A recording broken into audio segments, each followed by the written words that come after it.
गई है। Hello guys, good यार आओ मॉर्निंग। नीचे आगे। तो आज दिन ये की शुरुआत हो रही है वेट ये हम इस जैकेट चेकिंग में दो सकते रखेंगे। से। ये देखिए हमारी वेइंग मशीन, और सबसे पहले जा रही है अंडेशा। लिए थे देखिए कितना है, just 19 kg। Oh my god. Now Dishani's आप turn। भरी ना मेरी। पैकेट के साथ। दीदी अन्वेषा के है कपड़ा रात में। ठीक है ठीक है। 1770 move back. Now it's my time.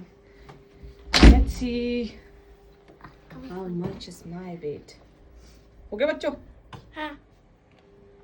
इतना कितना आपको पता है? 60। 60 आई एम 60 किलो की आइटम।